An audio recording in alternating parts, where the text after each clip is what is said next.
Добрый день, дорогие друзья, вы на канале «Смотри и знай».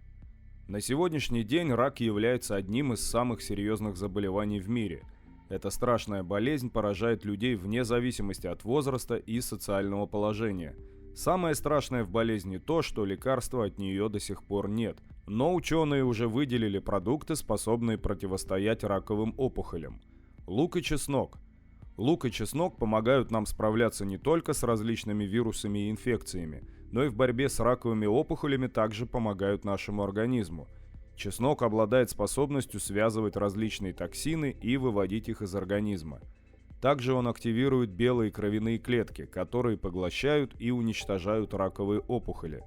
Самым распространенным является рак желудка, но употребление лука и чеснока снижают риск заболевания. Исследования, проведенные в Нью-Йоркском университете в Буффало, показали, что у людей, регулярно употреблявших лук и чеснок, риск заболеть раком снизился на 67%. Но очень важно, эти продукты употреблять нужно не только в готовых блюдах, но и в сыром виде, так как при термической обработке большая часть полезных свойств утрачивает. Крестоцветные или капуста. К крестоцветным относятся брокколи, цветная, китайская, листовая, брюссельская и кочанная капуста, а также репа, редис и редька. Эти продукты, благодаря своим природным свойствам, являются мощными антиоксидантами. В этих продуктах содержатся витамины, которые способны противостоять раковым клеткам. Доказано, что употребление этих продуктов снижает риск заболевания рака молочной железы, шейки матки, толстой кишки и легких. Также проведенные исследования в Китае показали, что первые 3 года после постановки диагноза «рак молочной железы» употребление крестоцветных снижает опасность рецидива и смерти от этой болезни. Лучше всего эти продукты употреблять либо в сыром виде, либо после недолгой готовки на пару. Также специалисты советуют употреблять крестоцветные не менее 3 раз в неделю. Помидоры. О противораковых свойствах помидоров в мире уже давно известно. Это объясняется тем, что в томатах содержится вещество ликопин, способное бороться с раковыми опухолями.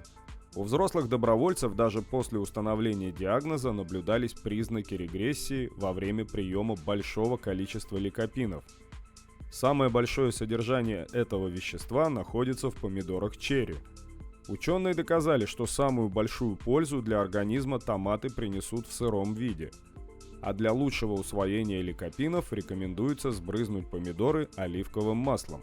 Содержащиеся в этом масле жиры помогут усилить действие антиоксиданта. Цитрусовые и ягоды. Несомненно, что ягоды и цитрусовые продукты очень полезны для нашего здоровья.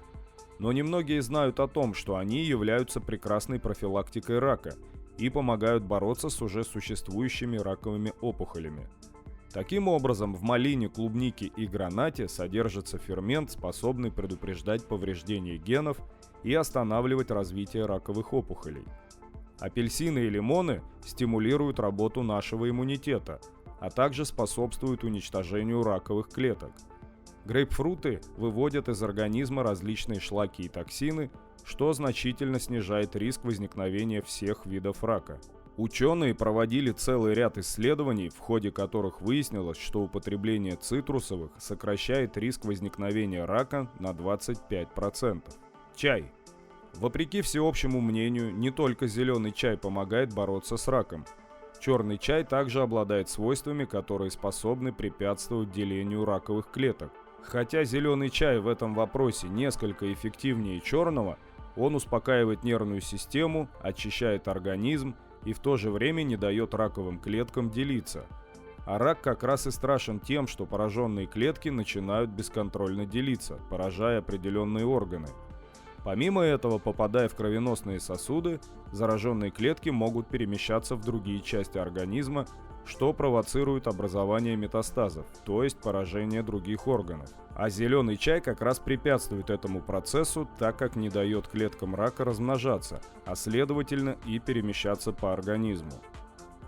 Орехи. Грецкие орехи, как и зеленый чай, не дают раковым клеткам размножаться. Помимо этого, грецкие орехи оказывают огромную поддержку нашему иммунитету. Другие орехи также способны противостоять раку. Например, миндаль содержит определенные вещества, которые являются смертоносными для злокачественных клеток рака. Также кунжутное и льняное семя содержат такое же вещество в своей твердой оболочке, что способно препятствовать появлению рака молочной железы, яичников и матки. В азиатских странах распространенность рака гораздо меньше. Возможно, это связано с тем, что там орехи и различные семена входят в ежедневный рацион питания. В азиатских странах питание в основном рассчитано на здоровье организма. За счет этого потребляемые продукты потенциально не несут вреда для здоровья. Семейство имбирных. Имбирь несет в себе огромную пользу для организма. Он поддерживает наш иммунитет и противостоит различным вирусам, попадающим в организм. Также корень имбиря блокирует раковые клетки и предотвращает рост и развитие новообразований в организме.